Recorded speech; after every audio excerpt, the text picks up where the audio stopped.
you're behind me because I'm never showing up late.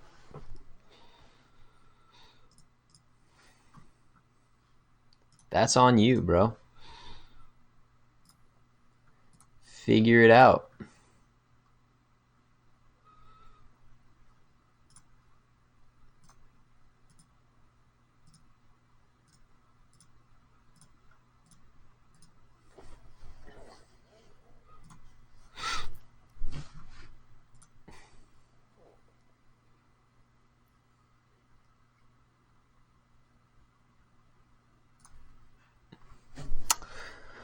All right. Let's go ahead and start cruising through this.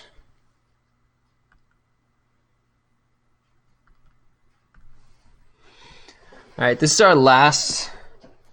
Well, here, let's start with the warm-up first. So, find the equation of the parabola with the following characteristics. All right, so we know it's a parabola. We know the focus is at -2, +5, and we know the directrix is at -2, +9. So with these types of questions, again, I always think it's a great idea just to sketch out what the parabola looks like to give yourself a better idea of what you're looking at and what you're thinking about.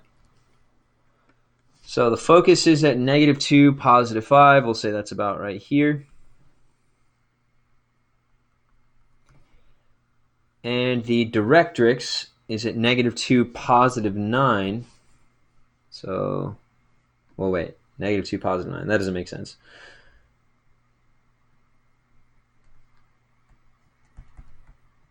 Directrix at y equals 9.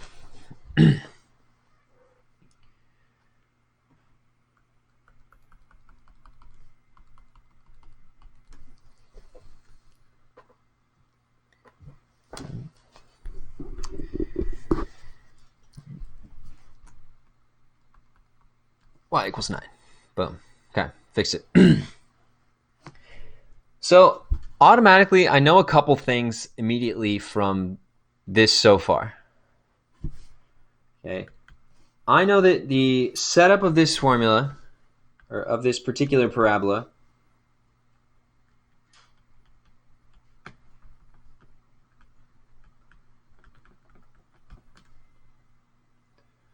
looks like this.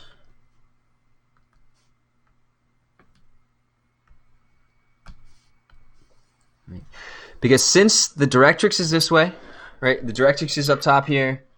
The focus is below that. So I know that this parabola is going to be opening down. All right, for a parabola that opens down, I know that it should then be the x part that is getting that squared. All right, so I know it's the x minus h squared equals 4p times y minus k. All right, now the other thing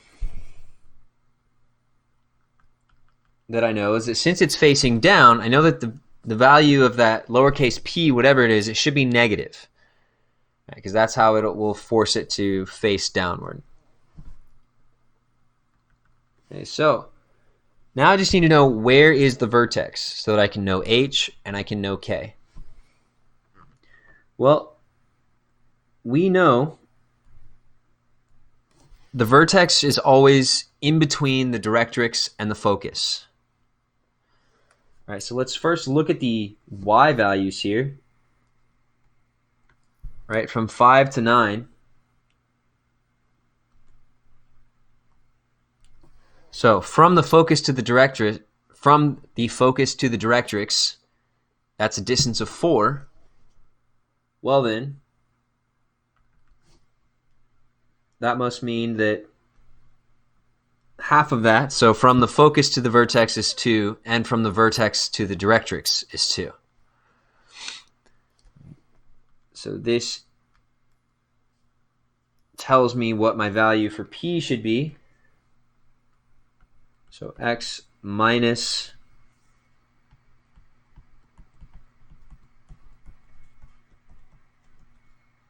my vertex should be -2, 7.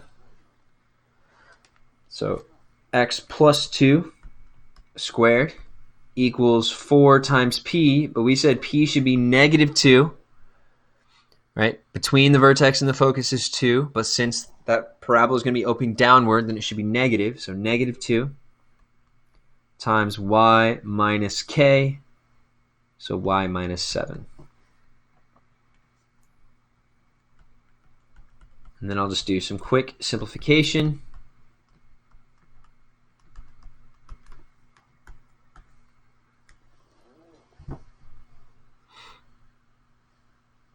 Yes, it's 7.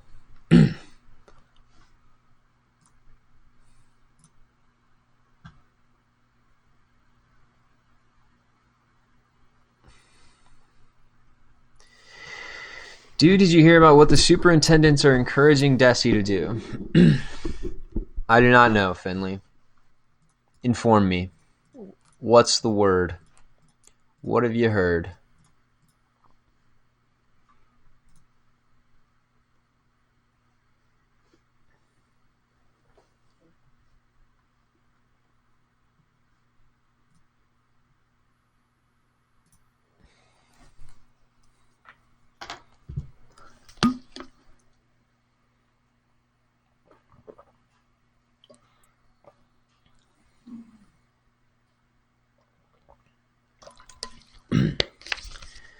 They are encouraging, if this quarantine goes any further, to just end the school year. Okay.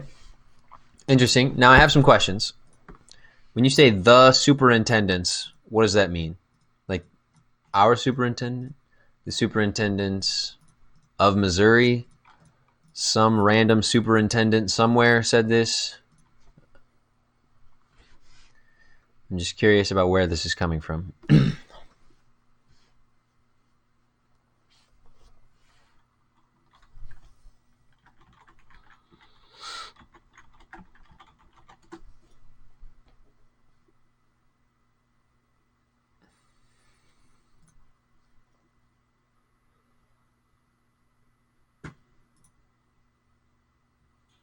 Jeanette Coward is my favorite superintendent.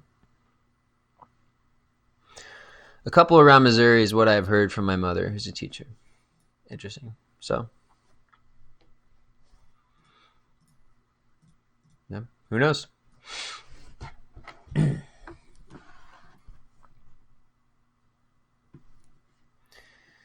Mrs. Lee is my favorite superintendent. I think we all agree on that. All right, so we're going to talk about our last conic section today.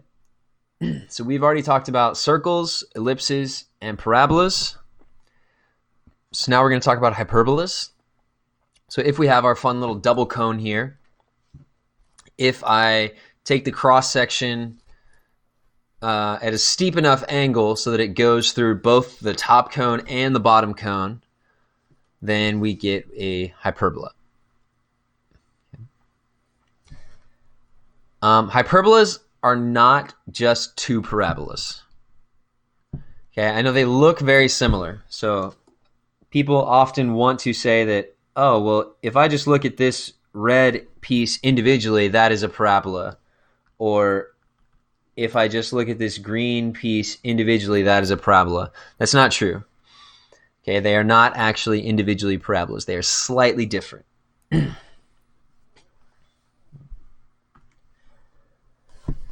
Right. But what is a hyperbola? It's a set of points whose distances to two fixed points have a common difference. Right. So two foci specifically. All right. So our sketches are going to end up looking, something like this, where we have our two hyperbolic curves. There's a focus for each one, either top and bottom or left and right. And these green lines are asymptotes that the hyperbolas will never cross or touch. And we'll talk about how to actually find out what those asymptotes are.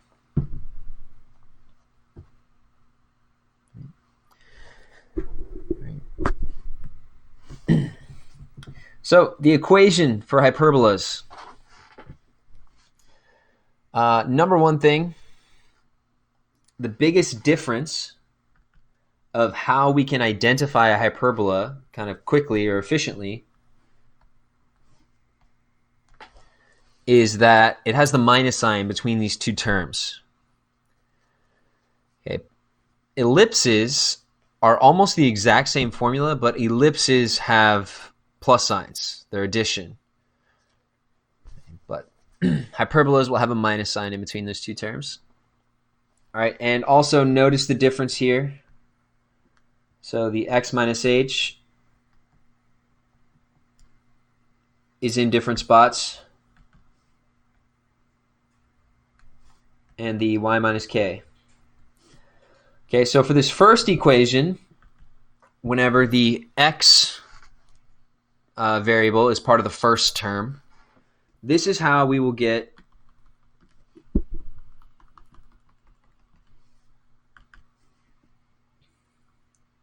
a hyperbola that opens to the left and to the right.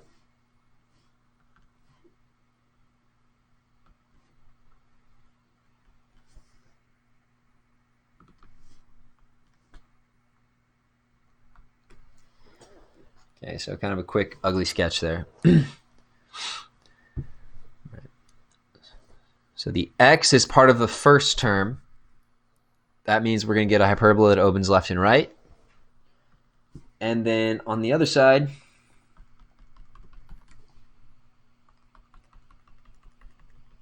if the y variable is part of the first term, then this is how we will get a hyperbola that opens up and down.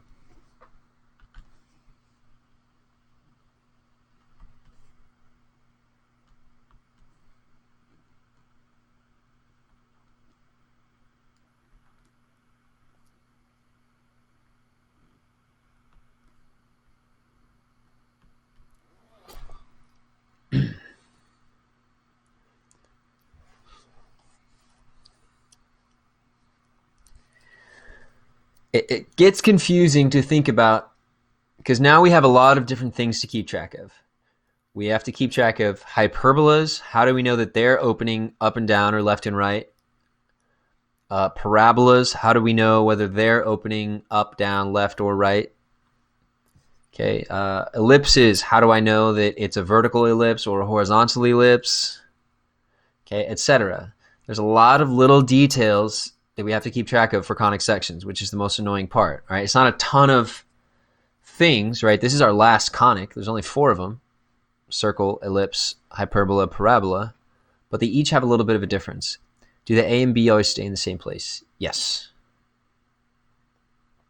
Yes, for this one they do.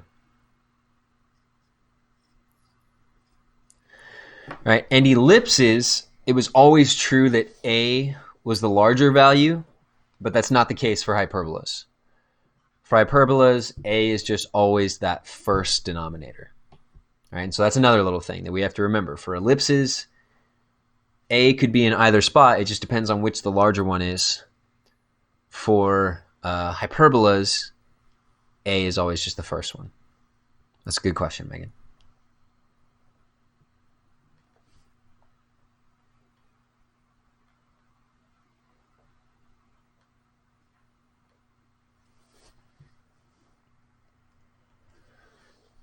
Should be no surprise.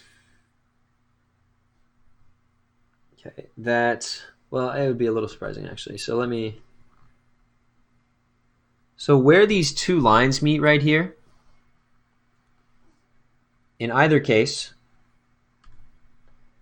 this is what we would call the center. Even though it's a point that's not actually on the curve, right? It's just where those two asymptotes meet. That is how we determine what the center is. And the center is HK.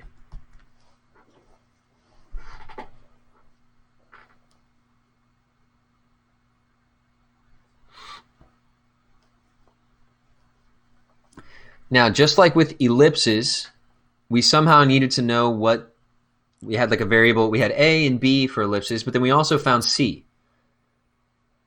Okay, so we have that similar thing here.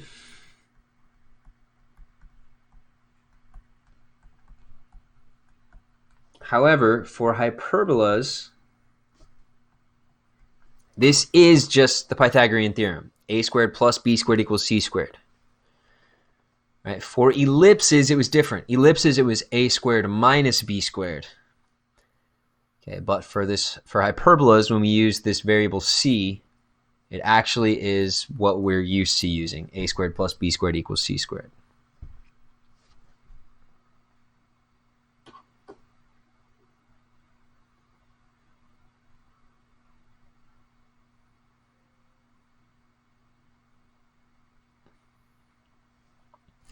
Right? And just like with ellipses, this variable c will give us information about the focus, or how to find where the foci are.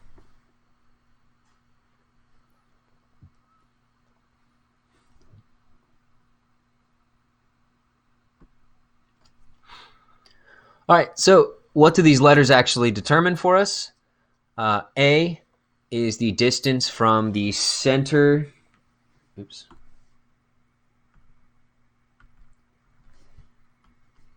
A is the distance from the center to the vertex, to each vertex, because we have a vertex on either side. B is the distance from the center to each co-vertex. And C, so like I just kind of briefly mentioned, the distance from the center to the focus. This is going to be a bit more of a complicated drawing. All right, we're going to have to do a little bit of work here. There's kind of more pieces and more things to think about.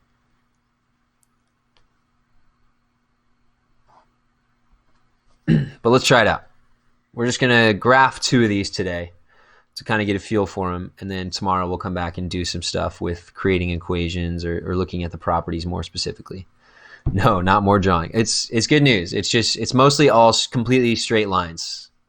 So we don't have to worry about ellipses, all right? Just a lot of straight lines. Is that okay? I believe in you.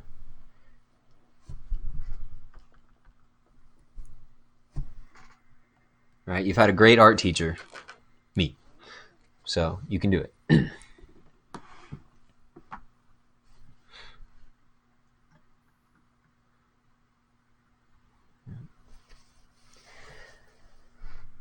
Okay, so first things first.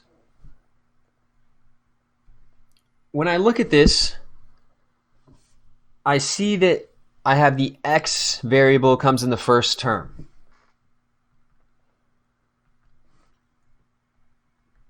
So that tells me already I should be thinking about a hyperbola that is opening to the left and to the right. All right, I just have that in my head as kind of a basic idea of what this hyperbola looks like. It's opening left and right just because x was in that first term. Okay, from there, let's go ahead and let's figure out what the center is.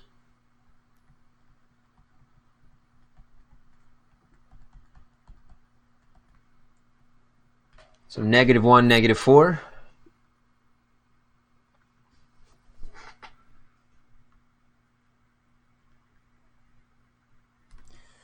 All right, there's the center of my hyperbola.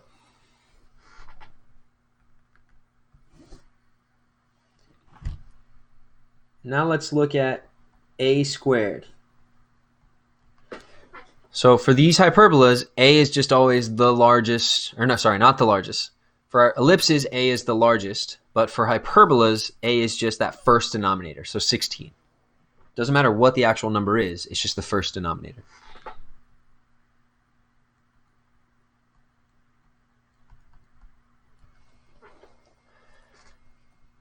Okay, so we know that a is 4. Now remember, what does a actually stand for? It is the distance from the center to each vertex. So since this is a hyperbola that opens to the left and right, then that means my vertices are going to be here and here. So starting from the center, I'm going to go 4 to the right and 4 to the left.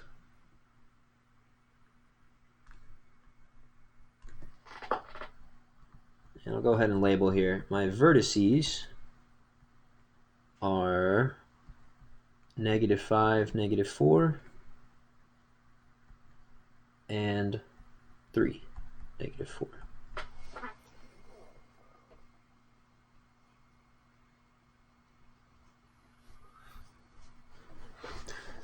All right, so that's our start. Now if I look at b squared is 9, which tells us that b is 3. B is the distance to the co-vertices. Okay, so instead of going left and right, so my co-vertices will be dots that are like up here and here. So I'm going to go up 3 from the center, 1, 2, 3, and down 3 from the center, 1, 2, 3.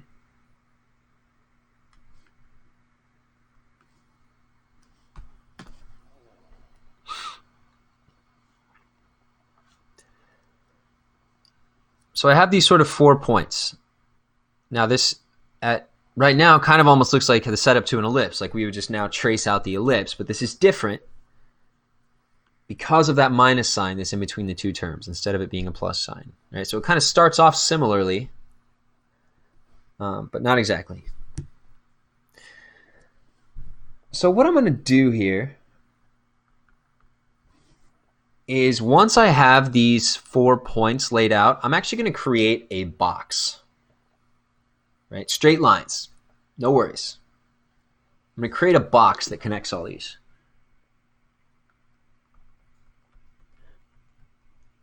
Now I'm going to use a dashed line because this box is not actually, part of the function. But it will help me draw the hyperbola.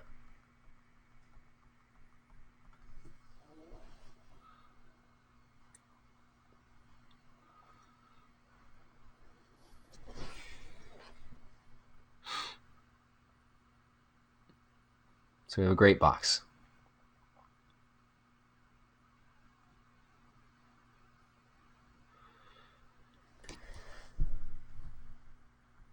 I guess I should have listed the co-vertices over here.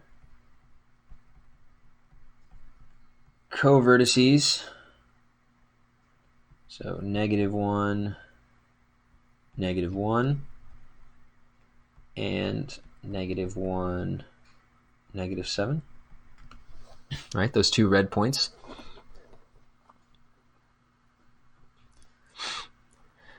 Now I'm going to figure out the foci.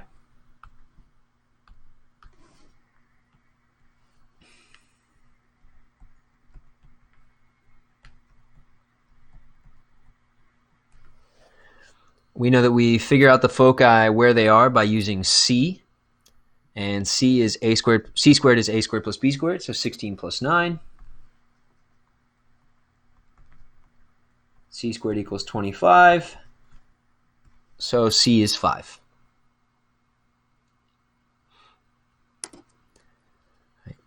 And from our last page, we know that c represents the distance from the center to each of the foci. In our case, we know that our hyperbola is opening left and right. So we know that the foci should be to the left and right of the center.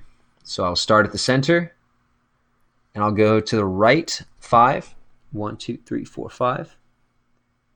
And I'll go to the left 5. 1, 2, 3, 4, 5.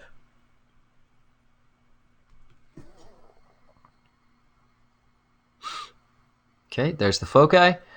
Now, the last thing, before I start sketching out, I know this doesn't look like a whole lot right now, but it's almost. Before I start sketching out the actual hyperbola, I need these dashed lines, right? The X that kind of tells me where my curves are going to be between, right? It kind of guides me.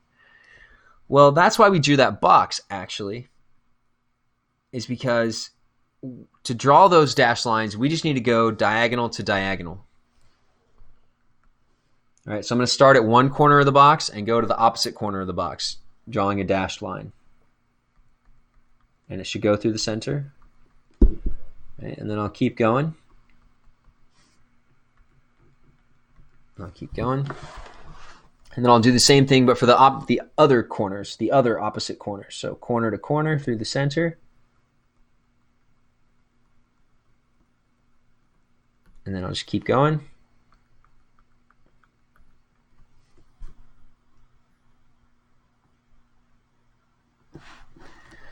All right, so we have that x.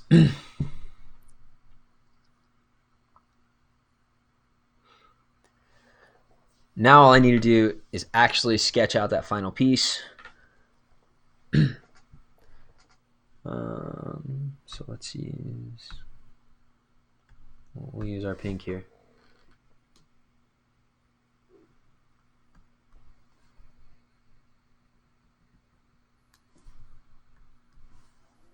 Okay, so it should look something like that there on that side.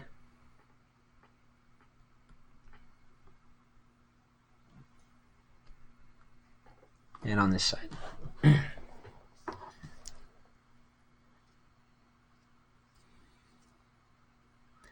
So like I said, these are kind of the most involved drawings. There's a lot going on here. We're looking at a lot of information.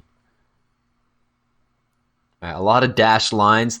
All those dashed lines are not actually part of the curve. All right, the only actual part of the hyperbola are those pink lines. Right, but I have other points that are important that help me figure out information about the hyperbolas. Right, those co-vertices, those red dots, are what help us trace out the box. Once we have the box, then we can put those diagonals so we know where the asymptotes that the hyperbolas will approach. And then the foci, right? The foci are in there just like we drew with ellipses or parabolas.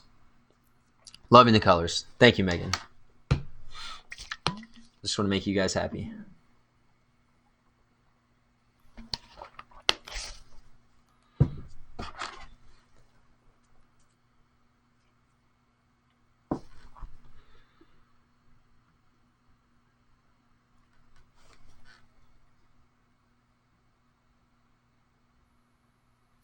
Okay.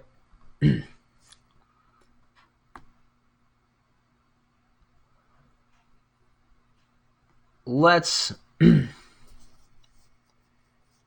this one. And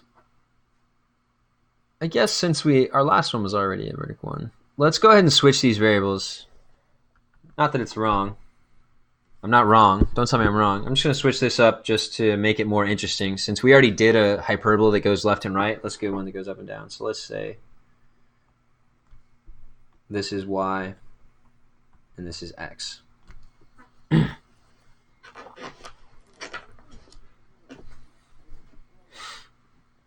For variety's sake.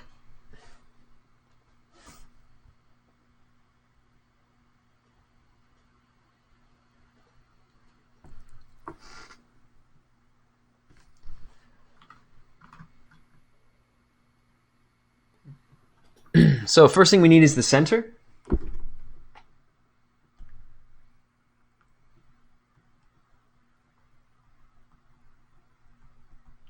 So HK, so that would be 1, 3.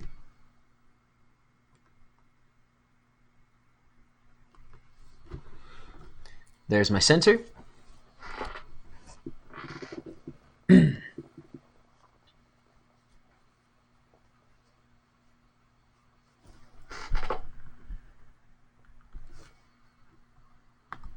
A squared is 4, right? Because for hyperbolas, A is just that first denominator. So A is 2. That tells me the distance between the center and the vertices is 2 on either side.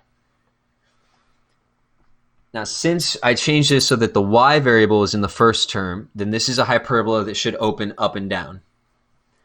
So now for the vertices, I'm going to go up 2 and down 2.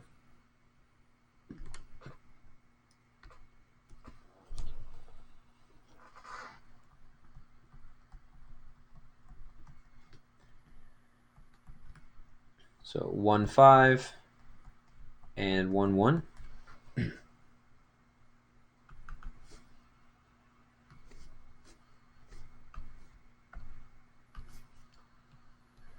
For the co-vertices, I need to look at b squared, which in this case is 25. So b is 5. So my co-vertices, I should go left and right 5 from the center. So 1, 2, 3, 4, 5. 1, 2, 3, 4, 5.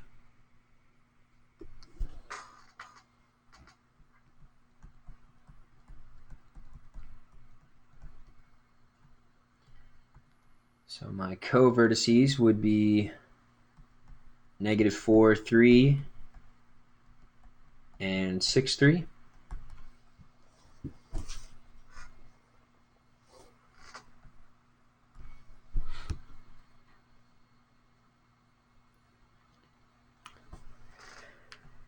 Now that I have this, I have the setup of the box.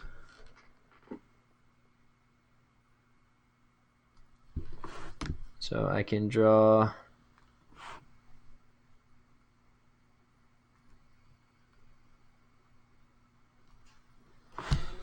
the box.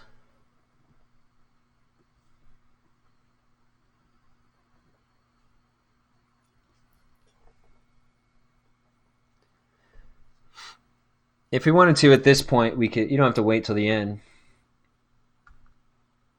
From here, I could go ahead and draw my dashed line as well.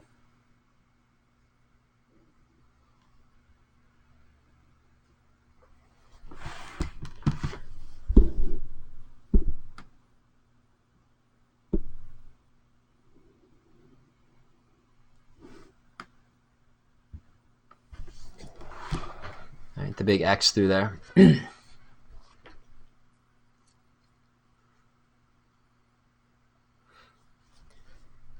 the only thing left that I actually need before I can actually graph this is my foci. Let's use purple. So to figure out the foci, I need to know what C is. So C squared equals 4 plus 25. So C is the square root of 29.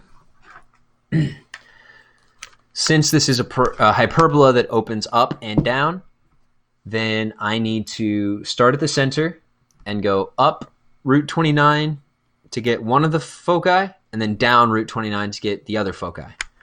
Now, what in the world is actually root 29? Let's see. That's about 5.4, so almost 5.5. So I'll go up 1, 2, 3, 4. Wait, 1, 2, 3, 4, 5. So we'll go a little bit above there. And then from the center, I'll go down about 5.4. 2, 3, 4, 5.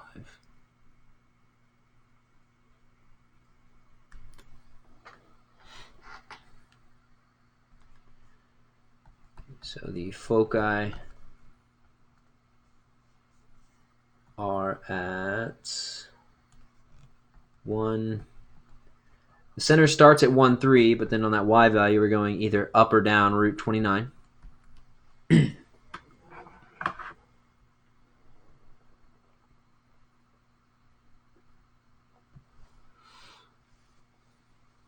Just make sure you're always doing the adding or subtracting to the correct value. So if you need to move left and right, then you should be changing the x value. If we need to move up and down, then we should be changing the y value. Okay, so now we have the structure here. Now we can actually sketch the hyperbola. This will be a pretty wide hyperbola. All right, since that box is kind of very narrow, so that means since this is a vertical or up and down hyperbola, so it's going to be very wide.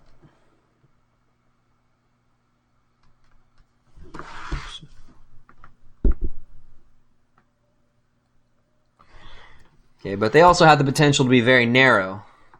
It just depends on what our values are for A and B. Changes it drastically. It changes it drastically.